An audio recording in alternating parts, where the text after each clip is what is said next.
Realme 7 Pro akhirnya dirilis di Indonesia setelah absen sebelumnya di mana 7i dan 7 dirilis. Tapi at what cost? Halo Googles, Ferry di sini dan inilah unboxing dari Realme 7 Pro yang merupakan hasil pre-order dari blibli.com. Let's check it out.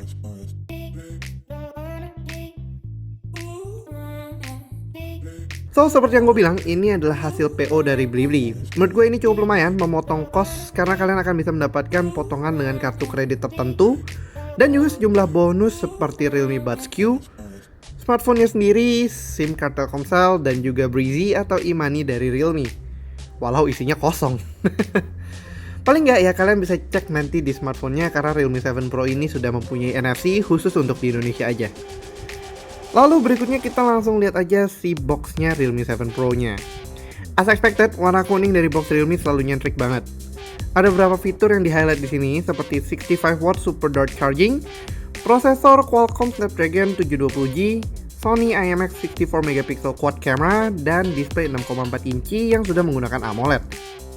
Varian yang gue miliki ini adalah varian 8128. Sebenarnya ini approach Realme yang cukup bagus, dimana untuk opsi storage dan memori yang dimiliki setiap model disamaratakan dalam model satu varian saja, sehingga tidak perlu sampai ada yang terpecah-pecah karena spesifikasi storage yang berbeda.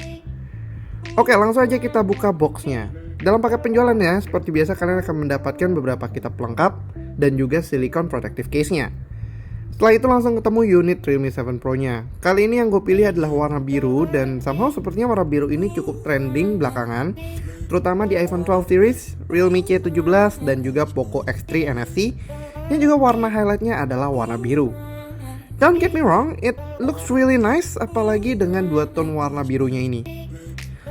Lalu highlight of the show-nya adalah si 65W charging brick-nya. Dikala a certain brand menghilangkan charging brick, Realme malah meningkatkan kecepatannya lebih lanjut dengan 65W charging. Sayangnya ini masih Type A sehingga kabel yang didapatkan pun masih USB Type C ke Type A. Lalu terakhir agak di bawah ada SIM ejectornya. Bodi dari Realme 7 Pro ini bisa dibilang cukup premium. Backdoornya sayangnya masih plastik, namun finishnya ini membuatnya look seperti kaca. Dan juga karena finishnya sudah doff, hasilnya jadi lebih tahan terhadap jejak jari. Secara size pun Realme 7 Pro ini cukup nyaman digenggam karena body fisiknya yang masih ramping dan juga tinggi. Satu hal yang gue sayangkan di sini adalah ternyata Realme 7 Pro tidak memakai side mounting fingerprint atau fingerprint di power button, melainkan dilarikan ke in-display.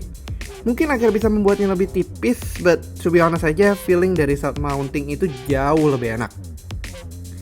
Nah, kenapa jadi pakai in-display fingerprint? Karena kali ini Realme 7 Pro diberikan display Full HD Plus dengan panel AMOLED. Sebuah setup yang cukup menarik di seri angka Realme ini. Namun sayangnya ada yang harus dikorbankan lagi di sini, yaitu refresh rate yang tinggi. Salah satu poin apresiasi gue terhadap Realme 6 Pro adalah bagaimana displaynya memiliki refresh rate yang sangat tinggi di kelasnya dan juga sudah menggunakan side mounting fingerprint. Kali ini keduanya menghilang.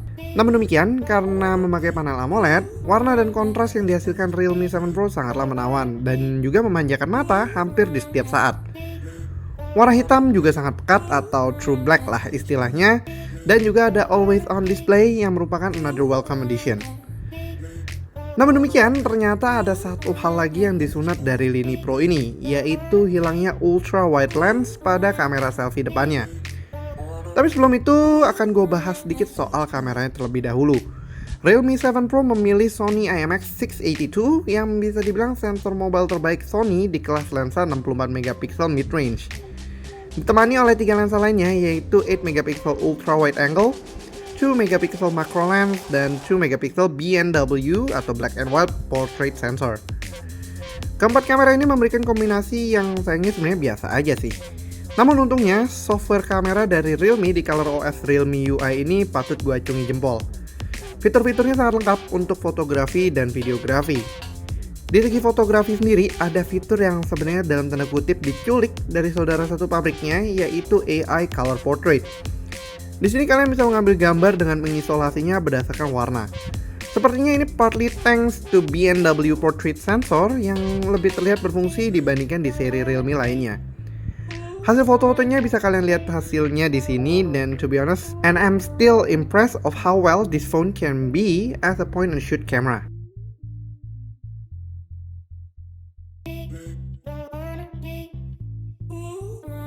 Namun sebagai video content creator ada yang menarik perhatian gua, yaitu adalah Pro Video Mode-nya. Di mode ini kalian bisa mengontrol banyak fungsinya bagaikan menggunakan kamera profesional. I like it.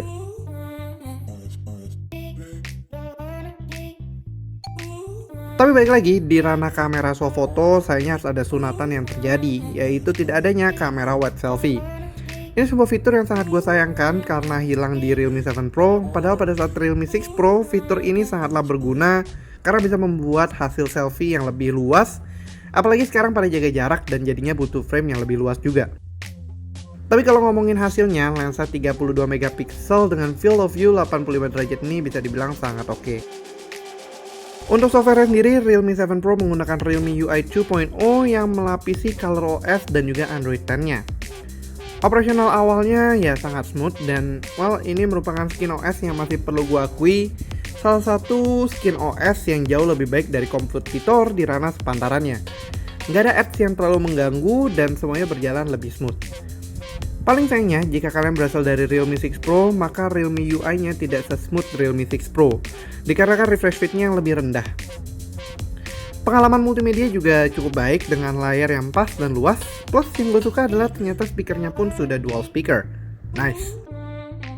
Satu lagi fitur menarik yang gue suka di sini adalah 3 slot SIM dan memori. Ini berarti kalian masih bisa memanfaatkan dual standby SIM plus nambah storage lagi melalui SD card. Oke, kurang lebih segitu aja dulu tentang si Realme 7 Pro. Dan perlu diketahui bahwa gue menyayangkan price point Realme 7 Pro yang cukup tinggi. Kalau AMOLED menjadi alasannya, sebenarnya perlu diingat bahwa Realme X sudah pernah memakai AMOLED, namun harganya tidak melebihi harga si Realme 7 Pro ini sendiri. Tapi overall, it's a very well built device. Walau memang ada kompetitor yang sedang menggerogotinya, Realme 7 Pro punya build yang lebih solid, kualitas body yang cukup mantap juga, dan juga OS yang kalau dibandingkan sama kompetitornya, ini punya fasilitas yang lebih baik. Ads yang tidak terlalu mengganggu, solid performance, dan OS stability bisa dibilang itu adalah poin yang kalian bayarkan di sini. Di sisi kamera sepertinya harus dibilang cukup mirip dan paling yang membedakan adalah di performa software kameranya. Kayaknya kita harus cek lagi ketika kita sudah mencoba device-nya lebih jauh lagi. It's a good device, namun hanya disayangkan sunatan yang didapatkannya dibandingkan seri sebelumnya. Spesifikasinya mulai tertinggal 1 tahun dan juga tentunya harganya. Tapi semoga bisa dijustify pada saat full reviewnya ya Googles. Sekian dulu video kali ini. Kalau kalian suka videonya jangan lupa untuk like dan share videonya. Subscribe ke channel kita kalau belum. Aktifkan lonceng notifikasi biar nggak ketinggalan video selanjutnya. Dan tentunya kalau kalian punya pertanyaan langsung aja drop pertanyaan kalian pada kolom komentar di bawah. Thanks for watching and as always stay safe, stay healthy, and have a nice day. Ferry signing out. Bye bye.